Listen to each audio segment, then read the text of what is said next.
I think let's go ahead and get started. We've got a big group of you here today. We really appreciate all of you joining us for our All Hands on Deck call today. We have a great session, and this is a question that comes up all of the time with all of our DEC alliances and all of our partners across the nation about how's the best way to have your DEC alliance run? How do you integrate Handle with Care? How is it trickling down to all the community level, all the community levels and impacting children and families? And so we thought, what better way than to have Tennessee come and tell us all about that, because they do an amazing job at that. So we'll get to hear from them. We are excited to take questions too. So if you have those, you can throw them in the chat. We'll try to answer those throughout or make sure that we have some time at the end to address some of those. But really grateful for our Tennessee team to be here with us today. And I'm going to turn it over to Tabitha first, and she can introduce herself. She's also one of our board members that we're really glad to have here at National DEC. But I'll just let you take it away, Tabitha. Oh, thank you, Carrie. Thank you, everyone, for joining us today for the All Hands on Deck. I am in East Tennessee today. I see Mark Hall is on here, so I visited with Mark yesterday over in Cocke County. Felicia McGee is also on here from over in Jefferson County, and Laura Redden from Sevier County. I had the privilege of being able to be over here with those folks yesterday. My name is Tabitha Curtis. I'm the statewide coordinator for the Tennessee Alliance for Drug Endangered Children. I have here with me Evangeline Watanabe. She's our statewide coordinator for the Handle with Care program, and she will be talking about our Handle with Care program as well. So our Tennessee Alliance for Drug Endangered Children program is part of the Tennessee Bureau for Investigation. We are unique in a way in that we have our program embedded within our substance abuse prevention coalitions, or some may call it an anti-drug coalition, some may call it an enhancement coalition. But all of our current programs are embedded within our coalitions, and the majority of them, with the exception of maybe one, have either been previous drug-free communities grantees or are currently drug-free communities grantees through the Office of National Drug Control Programs. So with that being said, we did that intentionally for a couple reasons. I came from a prevention background. I was a former coalition director there in Franklin County. That's where Miss Felicia Kelsey is housed. It'll be joining us today on here. And I was a previous coalition director over there, and my background was in prevention. And with that understanding, we knew that the coalition model and the drug endangered children approach, their model, are very similar, meaning coalitions use sectors, and the drug endangered children for the National Alliance for Drug Endangered Children model or approach is multidiscipline. So it's the same thing. So we started back in 2018, 2019, establishing our programs within those existing coalitions across the state of Tennessee. We originally started with a grant from OJJDP, and we started with $1 million grant and embedded our program statewide within 6 coalitions across the state. We started out in Franklin County, Lawrence County, down in southern Middle Tennessee. We went up toward Middle West Tennessee into Cheatham and Dixon. We went over into the Upper Cumberland area for Scott County, and into the east part of our state into East Tennessee with Jefferson County. In the very beginning, I will share this with the folks on here today. In the very beginning, we were more about training and creating awareness for the Drug Endangered Children program and our efforts. But over the past couple years, we've been transitioning from that. We did receive an additional grant back in 2022. The years are going really, really quick. But in 2022, we received an additional grant where we went on and developed 6 more counties where we're currently funding, and again, within those coalitions. And during that time, we have transitioned to not only wanting to provide help, hope, and support for drug endangered children who are identified of living in that environment, but we've changed our focus that all children are drug endangered children, meaning any child in any community has the potential of being a drug endangered child. Whether it's within their schools, within their communities, and the environment that they're residing in their communities, or we know that some children are more at risk of being drug endangered children depending on their home environment. Through our funding through the Department of Human Services, it gave us the option of opening up some of the support that we did a little bit differently again, not only doing the training and building our program out, but providing more direct services to the children and families. Again, our program is embedded within these coalitions. So a lot of our coalitions do a lot of intervention programs for the children and families, as well as a lot of prevention programming as well. I know that we have two of our drug and danger children coordinators on here today, Ms. Felicia Kelsey, and she will talk about some of those programs, as well as Mateo will out of Putnam County. He'll share some of the different things that they do. Again, with having a statewide program and embedding it within these coalitions, every county looks different, and our state varies from one side to the other. You know, West Tennessee looks totally different. Even the dialect, the way people talk, looks differently from West Tennessee to East Tennessee. So with that being said, you know, all of our programs look different. We do have, you know, a plan that we follow. But as far as implementing, you know, they know what's best for their community, and they know what the greatest need is. Again, falling back into the strategic prevention framework that a lot of you all maybe know on here, which is the coalition model. You know, they look at doing a needs assessment of their community. What is it based on for their community, and what is the need, but also trying to build it out on, okay, what capacity do we have to meet the needs and to identify the gaps and barriers in our community, as well as thinking about long-term sustainability. Our programs are funded through us, and they also have additional funding for their sustainability through the state funding for coalitions, which is the Tennessee Department of Mental Health and Substance Abuse Services. I will ask Evangeline to share now about how we have embedded into our Drug and Danger Children program, the Handle with Care program, and how that works with us. Hello, everyone. I also go by Evie for some of you, but like you said, I'm a statewide coordinator. I've been with the program for about 2.5 years. Handle with Care has been with the Drug and Danger Children coordinators and the Tennessee Alliance for Drug and Danger Children since about 2020, I think, was when you guys first kind of were looking into it. Mm-hmm. And Handle with Care across Tennessee has started in a lot of different ways. For a long time, everyone was kind of doing their own separate process, and that included some of the coalitions. But working with Tabitha, one of the things that we've really tried to do is consolidate our efforts and streamline our processes. So the role has changed probably a little bit over time for the DEC coordinators as far as what they're doing with Handle with Care, but one of the essential functions that they have is ensuring ongoing training. So Felicia is on here, Mateo is on here. They've both been part of ensuring that each agency in their county is trained on what Handle with Care is and how to utilize it. And so in Tennessee, because of the Dangerous Drugs Task Force, which we're a part of, we have a system called DI3. And it's an information sharing system, both for law enforcement and community partners.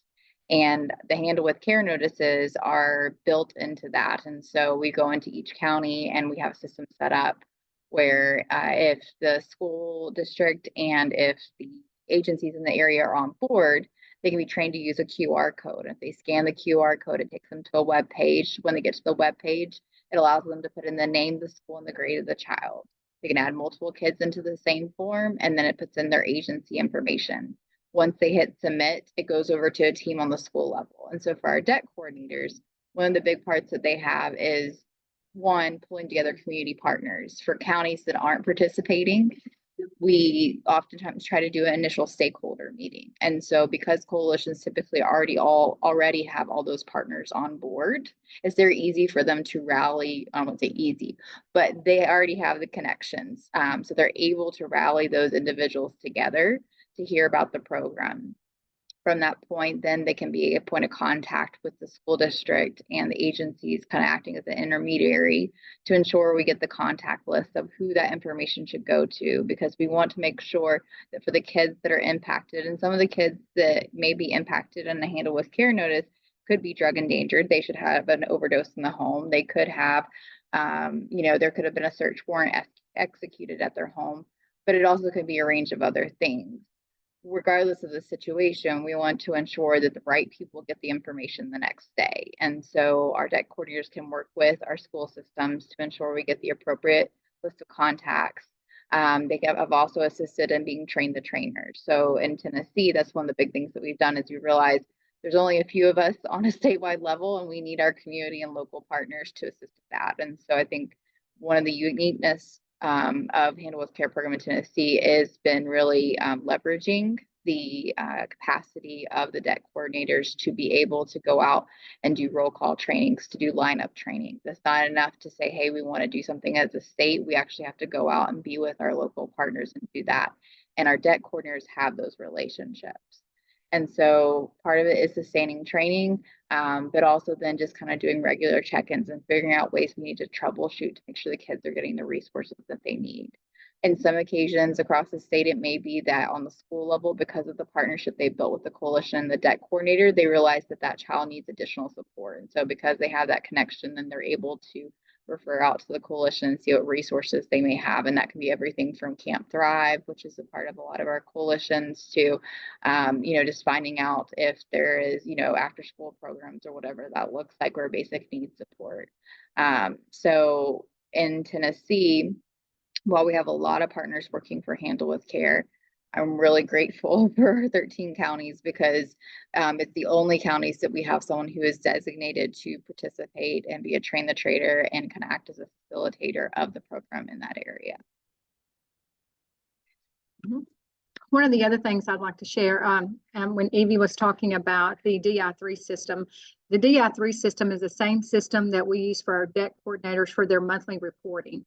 So they put in their monthly reports about the data collection, and we collect data from anything from prevention, intervention programs that they provided, but working with their local partners, and referrals to treatment, referrals to housing, the distribution of naloxone out into their communities, and as well as, again, intervention and prevention programming that they do.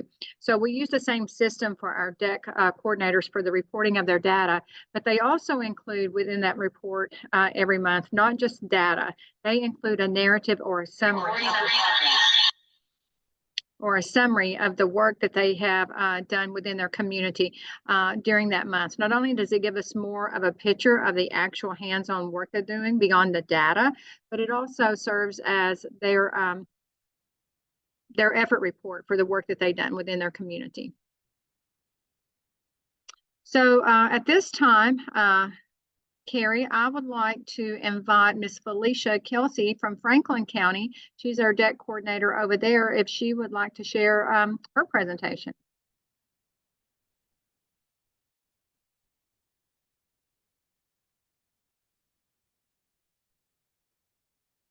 All right. So hello, everyone. My name is Felicia Kelsey.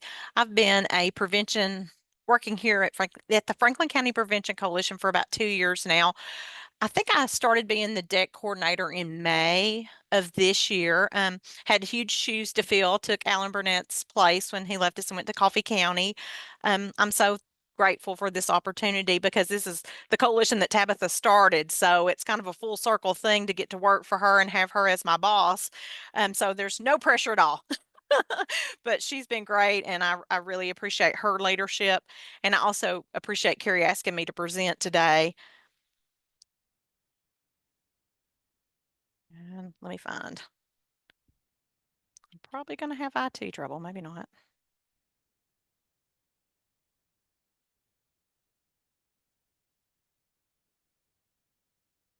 There we go. Yeah, maybe. Did it go to my next slide, Carrie? I'm sorry.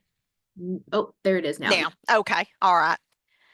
So this quote, in one of my trainings I took at the state level, someone used this quote and I was like, wow, that just really sums up coalition work. Never doubt that a smaller group of thoughtful, committed citizens can change the world. In fact, it's the only thing that ever has, and that was Margaret Mead. And we know that she was an anthropologist, author, and speaker. But when you think about that, that's totally what coalition work is. Everybody getting out of those silos and working together. And that's something I've really embraced. My boss here, my director, Jesse Sheehan, always says, we think outside the box. Well, we truly do.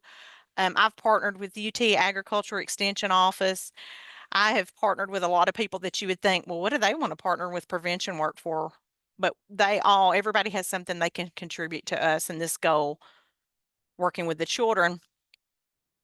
I've asked a lot of people in the county to get outside of their silos and out of their disciplines, and let's all apply the DEC approach and collaborate and be child focused. And I was just mentioned about the ag office, not only them, but a lot of the recovery homes, our local library. There's just so many people here in Franklin County that's helped me since I've taken this position in May to help get more focus towards the county, has helped me with the Handle with Care. I'm in the picture, you'll see our local ropes, which is Dustin Ritchie, which is a regional overdose prevention specialist. He and Dylan Griffin, our new Lifeline coordinator, they've went out with me and we've done Handle with Care as all three of us, just so that we can let everyone know what we have here as a coalition to offer and how we can help the children and their families of Franklin County. That's really important to me, that we help the whole family. We just don't address one part of it. We want to build that strong foundation for the families of Franklin County. If we're just fixing a part of it, that's just not enough. We want to build that strong foundation for our families. And through collaboration, we can do that. Now, we have an after-school program here called The Bridge. And this is a picture from a Camp Thrive event that we had. And Bridge is held on Mondays and Tuesdays from 4 to 6. And I wish I could take credit for Bridge, but it was actually already started before I got here. But it's a great thing to help bridge local families to the resources they need. And they also were so smart when they had this program, when they first founded it, excuse me, because they put in a law enforcement liaison to help break that law enforcement stigma. Sergeant Sam Davison comes. He's so committed to these children. And as you see here in these pictures, Linda got to throw out the first pitch at a Trash Pandas game with her role model, Sergeant Davison. And Linda has been here since the beginning of the program. And I believe it was founded in 2016. I think I may be wrong on my timing on that, but it's been very effective. And Linda she's here every time the doors open. We have done so much with her family. We are so glad to be able to have her. We have positive action lessons. We have life skills. But we also just help those families. If they need us to contact the school, we do it. If they need us to help them find out something about a medical issue, just whatever, we're there to truly bridge that gap. Through these Camp Thrive family engagements, families have been able to go to outings that they would never be able to go to otherwise. You know, to go to a ball game like that, it's fairly expensive. A lot of our families would not have that ability. Here I'm showing Officer Sam with his children, but also several of our other Camp Thrive families. And if you look in the right-hand corner, Blakeland and his father. Blakeland doesn't get to spend a lot of quality time with his dad, and he'll tell you that. And here he is. Look at his face. Look at that impact that Camp Thrive's made for this young man. You know, he's in middle school. He's having a hard time in life at times, but yet he got that time with his dad. They got to go and experience a sporting event. Camp Thrive has allowed us to have that. I can't tell you what it's meant for the children of Franklin County and my Bridge students to have Camp Thrive. Opportunities that are going to have a lifelong impact on these families. A life is not important except in the impact it has on others' lives. Jackie Robinson. It's truly about making an impact. That's what I want to do as a bridge director. I was hired here as a bridge coordinator. Now my title is Family Children Service Coordinator, but I just want to make an impact on these children's lives in a positive way. If I can impact one child, I've done my job. Previously, I was a CASA in the court system, which is a court-appointed special advocate. Through that, I think it helped lay the foundation for me to be in this position. I go into the alternative schools twice a week and do All Stars, which is a prevention programming. It's evidence-based. Building those relationships with those youth to try to help any kind of issues they have and just impact them. I am just so honored to be in this position. Of course, I think Tennessee's the best because that's where I reside and I'm a lifelong resident, but our DEC program and Handle with Care and all the things that we're able to do with Camp Thrive, we are truly so focused on the children. And I know you all are too in the state you're in. I can't thank you for the work you do and the impact you're making, but together we can make a huge, huge difference. So thank you. Thank you so much, Felicia. Appreciate that. Tabitha, did you have anything to say or? No, I think, thank you, Felicia. She does an outstanding job there in Franklin County with the programming that she's doing. And I think Mateo may be on now. Carrie, if you want to pull up Mateo. Mateo is here. You ready, Mateo?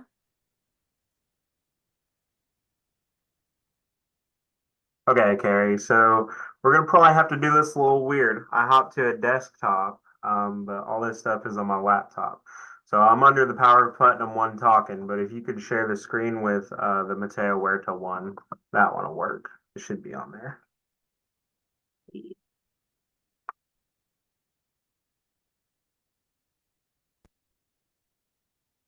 Right. Maybe? Yep. There we go.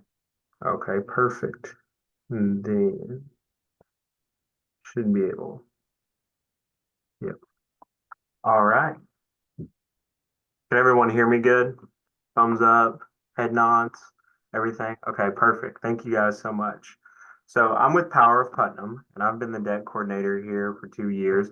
And I just want to say that it's an absolute honor to be associated with this project and a part of the TN DEC Alliance. And I really want to thank Felicia for sharing and all the wonderful and hard work that she's doing across the state, because all our DEC coordinators across the state are working really hard. So I just want to talk a little bit about some of the stuff that we've done boots on ground within our community.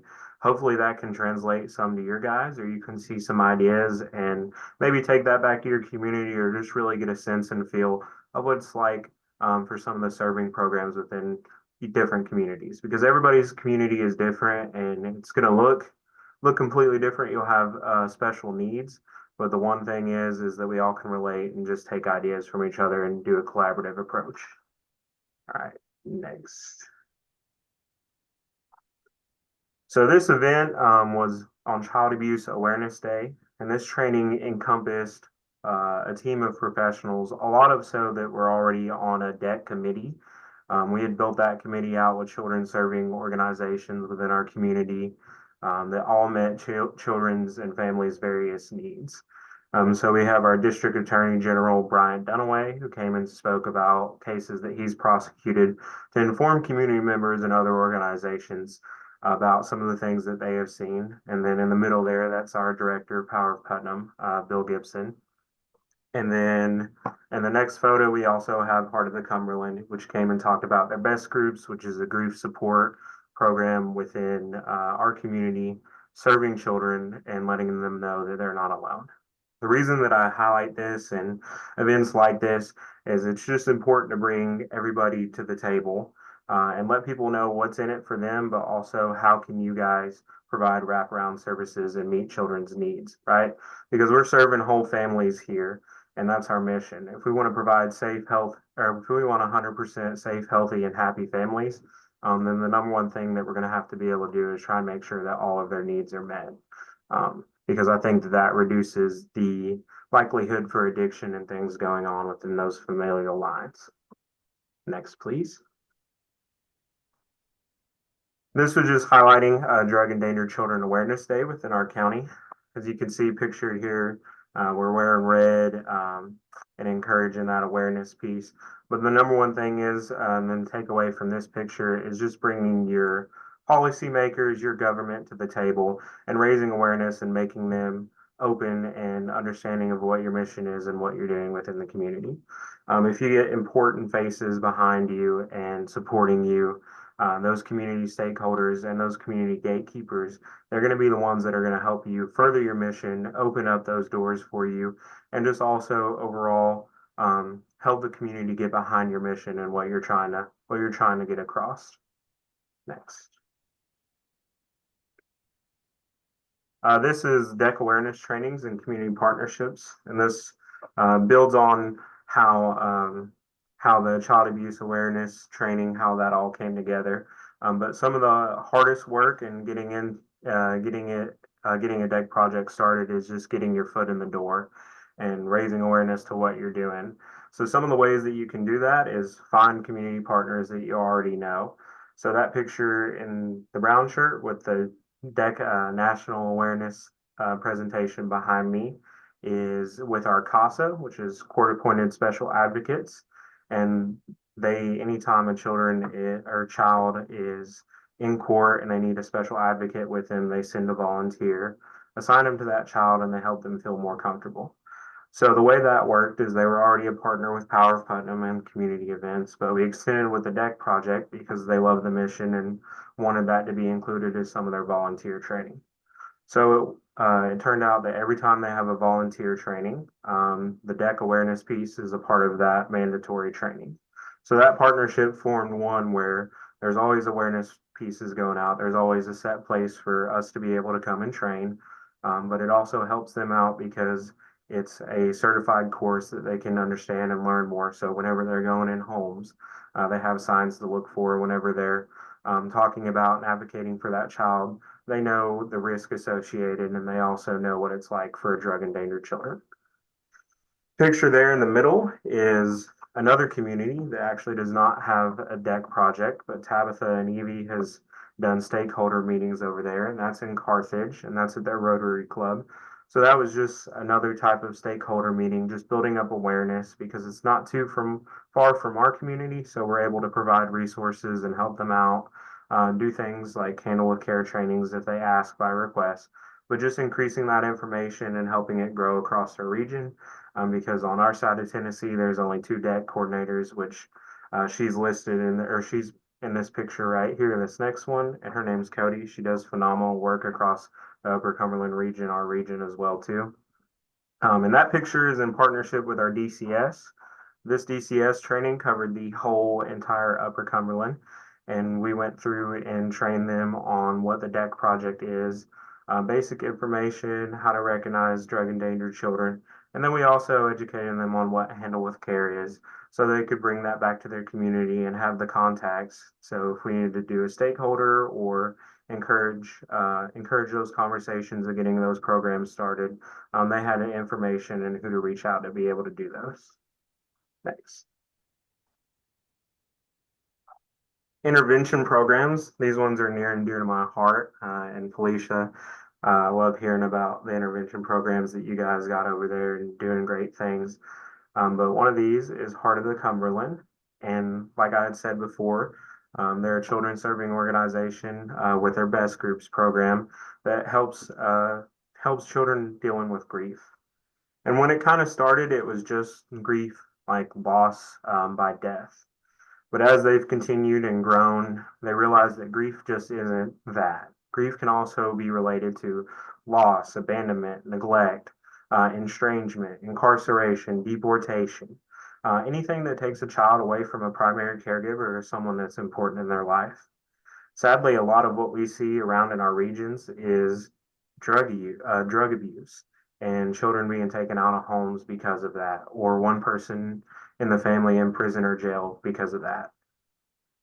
So this picture comes from Grief Camp, and just to kind of put it into perspective on how resilient children are and how much they just want to be poured into and loved on, and how that really changes the trajectory of the children that we're working on.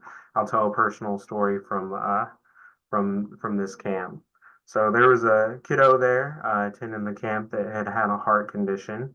And some of the things that they had there were like those bounce water slides and things like that. And at first he was unsure that he was even going to be able to go on those because of his heart condition and what he had. He had a medical thing placed in his heart, so they were unsure about the water.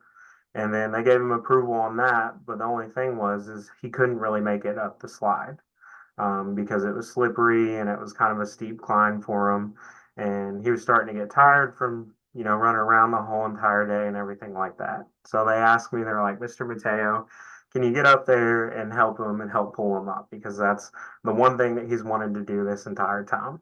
And I was like, yeah, of course I can. And so I went ahead and got up to the top of the slide, and just remember him grabbing onto my hand, and I was pulling him up, and we were both struggling to get him up to the top, right? So he fell down a couple times, and I just remember him being like, I really want to do it. I really want to do it. And this went on for like 2 minutes. I'm not even joking, of him fighting and fighting and fighting. And I was like, man, do you want to like just quit? And he was like, no, I'm going to make it up to the top of the slide. and he fell down a bunch, face planted, all of these things, trying to get up there. But the one thing he didn't do was stop. And finally, we got him up there, and we both sat back and leaned back and took our breaths and, kind of congratulated each other for the fight that we just won. But that just encapsulates what these kind of programs do for children, because they have someone that believes in them. And I take so much away from that every time. That kiddo, just with that small situation, has changed my life, because we see it in action. It's that resilience. They're able to bounce back from things, and they're going to fight through things, and they're going to make a turnaround as long as we can help, just give a little bit of a boost, provide some support to them, and let them know that we care about them. This picture over here on the right, this picture is with Principal Ben Heron at White Plains Academy. So the new thing that Power of Putnam and as the DEC coordinator have been able to implement in their alternative school is Botman life skill courses. So every one of these children that are assigned to these courses have some sort of substance use issue, and that's why they're an alternative school. And just more on how these programs work, we've been doing more than just life skills within schools. We've done vaping intervention programs, and we've also do community service through our DEC project as well too. And I have one kiddo that really also encapsulates my why, and I'll keep it short and sweet because a lot of people from Tennessee that's on here have heard it before.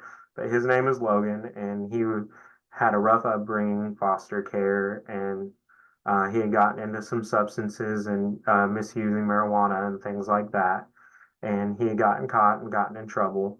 And through just spending time with us and doing community service and going to those intervention courses, he decided himself that he wanted to make a change. And he continued, and he would check in with us, and he'd be like, "Hey, Mateo, hey, Morgan, I'm this many times without trying or doing anything." And he just continued, And the number one thing that I think people can take away from that is you don't necessarily have to be groundbreaking. You don't have to do anything super special.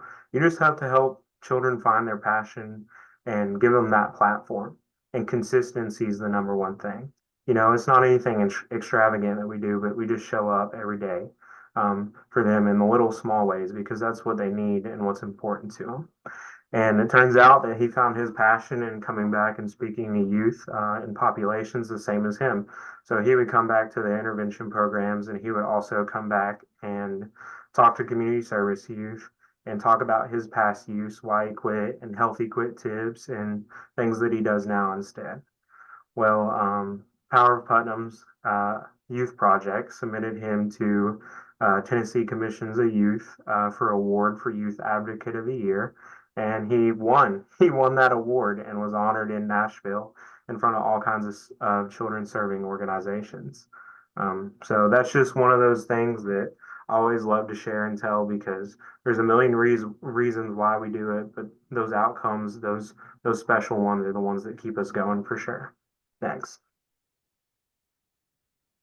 And Carrie, do we have trouble with this, or do we have it now?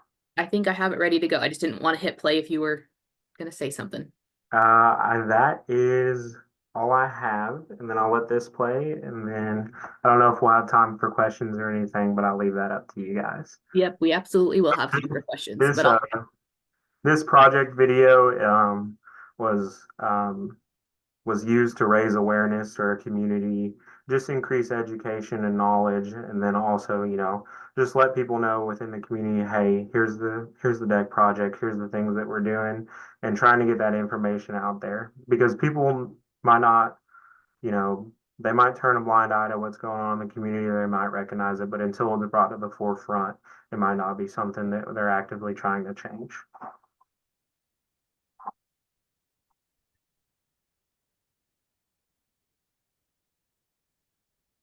Thought I had it ready.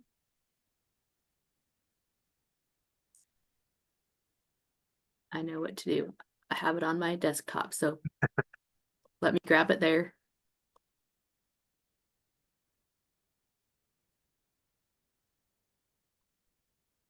In our community, there are families struggling with addiction, and their children are caught in the crossfire. But together we can make a difference. We can support I think did that share? The audio is playing. I don't know if I was able to see the video. Let me reshare that. Sorry.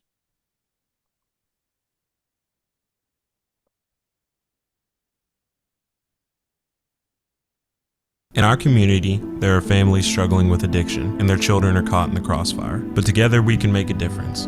We can support drug-endangered children and provide their families with the resources they need. By offering a helping hand, we can break the cycle of addiction and create a path to healing. Through collaboration, we can make a difference. Your support can transform the lives of drug-endangered children and their families. Together, we can bring hope and brighter futures to those in need. We have an obligation to make sure no child falls in between the cracks. Together, we can build resilience and hope in the hearts of these children.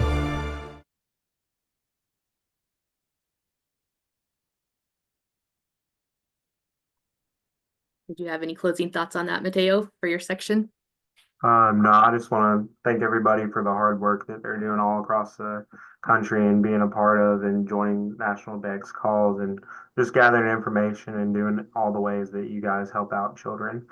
Because caring adults, people that are consistent, that are reaching out and providing those hands is going to be the change. And we really need that. So I'm thankful for everyone in here that does that kind of work and does the good work. Thank you. Thanks so much, Mateo. Thanks, Felicia and Tabitha and Evie too. Appreciate all of you guys sharing how it's working in Tennessee. And something that I love with Tennessee is they have 13 DEC coordinators across the state. We just heard from 2 of them today, and they all do it different. They have some structure and support from the top with Tabitha and Evie, but as you heard from Felicia and Mateo today, they're doing it different in their communities. And that's something that's working, and they're able to celebrate one another and support one another. I love to join them for meetings and have them all come together and start talking about their projects. And they're like, wait, you're doing that? How did you do that? And like sharing all their ideas. And so it's fun to hear all the excitement and how they are able to support one another and work together, even though they're doing things different. So we do have some time for questions. I want to give you guys a minute to either think about it, to type it in the chat, or you're welcome to unmute yourself and ask those questions. But while you're thinking about that, I'm going to ask Tabitha a question. So Tabitha, at the kind of top level, you're providing funding. Are you 100% funding these 13 DEC coordinators, or how does that work? Yes, we currently have a state grant that we are 100% funding their project within their coalition. They have a subaward, a contract with us, but they actually are employed through their coalition. So we provide the grant services to them. Something else I would like to say is that we are in the final stages. As of November 1st, we will have our Promising Practice Guide ready to be distributed and used nationally with anyone who wants to have opportunities to use that. It will be our Drug Endangered Children Handle with Care DI 13, which is our reporting system for Handle with Care, and our reporting system for our coordinators available. We will have it available through PDF. We'll have online training that would be available for everyone to be able to use and have it out there. So we're really excited. I'll have to just say, Carrie, with you on here, I've been with National DEC, I think, longer than Carrie. I've been around a long time with National DEC. And with that being said, we are very excited for the partnership that we've had with the National Alliance for Drug Endangered Children, because without that partnership many years ago, the Tennessee Alliance for Drug Endangered Children would not be where we are at today, and through that leadership over there. So that's been a great partnership, a great leadership with us. They are part of our Promising Practice Guide. So you will see the information about National DEC in there. National DEC also worked with us in the development of another program, Your Impact. It's Through the Eyes of a Child. It's an assimilation project that is also available that we worked on and partnered with them for that. So we're very excited about not only the work that Tennessee has been able to do in putting this together, but creating that partnership with National DEC to have this available out there. Well, thank you. We love our partnership with Tennessee and all of your DEC coordinators and everyone that we get to meet all the time through you. They're pretty amazing. They're a pretty amazing group of folks on here. And, I mentioned a while ago, there were some on here, but we have a brand new DEC coordinator from over in West Tennessee on here. Ivy Horton is with us. Again, Mark Kyle from East Tennessee. Felicia McGee from Jefferson, and of course Laura Redden from over here in Sevier. So I had the opportunity to go out and visit with them and to see the different things that they're doing. Of course, again, they're coalition. So this is red ribbon activities going on starting, today. They are all out there in their schools and communities, reminding me, Tabitha, we can't have a response, meeting next week because it's Red Ribbon Week. Have you forgotten? So yeah, we're really excited about everything that they're doing. Again, having that foundation, I think that's been the key to our work and developing our alliances or our response community partners out here, that we didn't have to go back and reinvent the wheel, that it was already established. And again, those relationships Evangeline mentioned a while ago about the collaboration, not only do they have it at the local level in each one of their counties, but we've also have that at the state level as well through our Tennessee Alliance for Drug Endangered Children Handled with Care Advisory Board. So we have the same disciplines and all represented there with us at the state level as well. And that's been very impactful. Absolutely. One thing with all of your DEC coordinators too, that they are handled with care trainers, as Evie mentioned, and so they have that local person within their community that is known by their community that's helpful, and then they can reach out to Evie for the state level support when they need that. But having that local expert is something that I know has been very, very helpful with the handle with care process and making sure that people understand it and can get retrained on it as turnover happens and more people are coming in. So that is one of the things too, Carrie, I think that we have tried to maintain, Evie and myself, and I'll speak for her as well on that, because I can assure you she does it. I have 13 drug endangered children coordinators out there where we have our program developed. So there's about 13 people who reach out to me, and know that I am there at their beck and call, their text, whatever they need. I try to make myself available for them. Evangeline has about 79 people. Well, about 79 counties out of 95. So she is also there, but I mean, it's a constant, every notification that goes into the Handle with Care, she sees it. She sees it on her computer. She sees it on her phone. Well, your phone's a computer as well. Every notification for every child that goes into the system, she sees that. And I'm going to ask Evangeline to share, because she shared this morning in a training about just kind of how in the last year this program has evolved from the number of notifications that's been sent in to where she is now. I think that is so impactful in the program, and it just shows the success that she's had by utilizing, again, those partnerships, not only with law enforcement, but across the state and other disciplines as well. Yeah, so I think it was in January of 2023 is when we kind of restarted a system with the DI3 that we have been switching everyone over to. And last year, from July 21st till October 22nd of 2023, we had around 300 notifications statewide. Now, that doesn't include Metro Nashville, it doesn't include Knoxville, some of our bigger counties or bigger areas. From that same time frame, July 21st of this year till now, we've had over 1,000. So we've almost tripled our notifications. And obviously we don't want more kids to be impacted, but what we're seeing is actually the number be representative of what's actually happening in our communities. And so a lot of that work comes down to, like Mateo has gone around, a lot of times our bigger agencies in our counties will get trained initially, but it can take time because we have a lot of rural areas. So we have Allgood, we have Monterey, that are part of Putnam. We have areas of Franklin County where, it's a very small little department where there's not a lot of time to do that, but showing up and getting them trained. And also, on a statewide level, I think, where we're able to kind of provide that support. I was at a Sheriff's Association meeting, presenting about Handle with Care, showing the numbers, kind of seeing where we're at.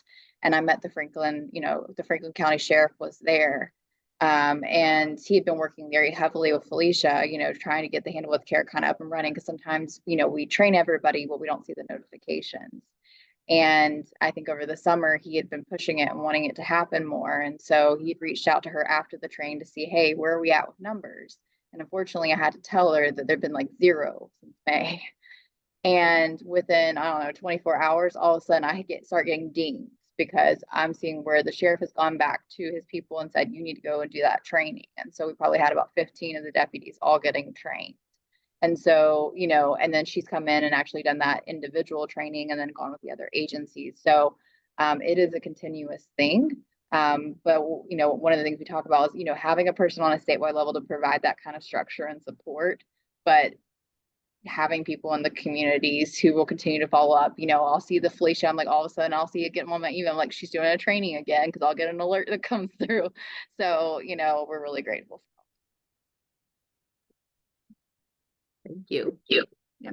And not only, I'd like to say, you know, we get a lot of feedback and we get a lot of support from other states. And I know that Brooke Arnold from Kentucky is on here.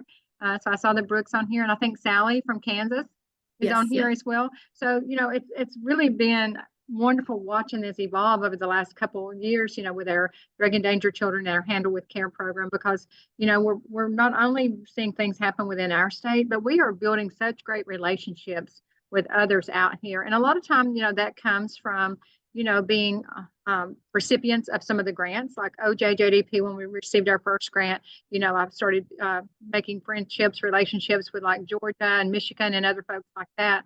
But I think that National DEC has been a catalyst with us and making sure that we're connected with those other alliances out there, and that we can share back and forth, you know, again, whether it's from Kansas or for Kentucky or wherever, West Virginia. I know Evangeline and I've been to West Virginia and other places, and making sure, and I know we've got someone reaching out from Iowa now, I think is one of the last places, but, and, you know, having that where, you know, we're talking about at a national level. You know, this is the National Alliance for Drug Endangered Children.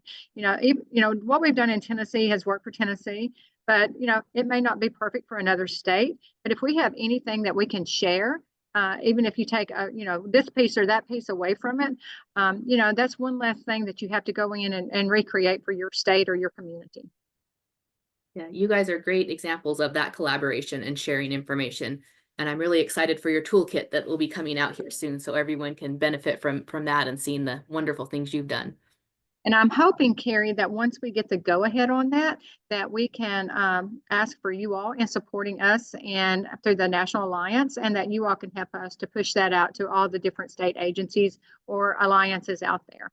We would be happy to do that for sure. Easy ask. Any questions that anyone has for Tabitha, Evie, Felicia, or Mateo? Well, if you think about it later and you have a question later, I know how to get a hold of all of them. So don't hesitate. Make sure you reach out and we'll make sure you're connected so you can get your questions answered. And they're great help, and we'll definitely share any of their knowledge and the challenges that they've had, but then also all the successes that they've had too, and how they're able to get to those places. So let us know how we can help connect you with them later. Again, thank you so much for all being here today. If there's not any questions, then we can go ahead and close out this call. We really appreciate Tabitha, Evie, Felicia, and Mateo being here and sharing their knowledge, their experience. So thank you so much for doing that. And like I said before, you guys are great collaborators. You are great at sharing information and helping celebrate everyone else's successes. So thank you so much. Thank you for inviting us to come. Thank you everyone for attending today. We'll see you next time. Thank you. Bye, everyone.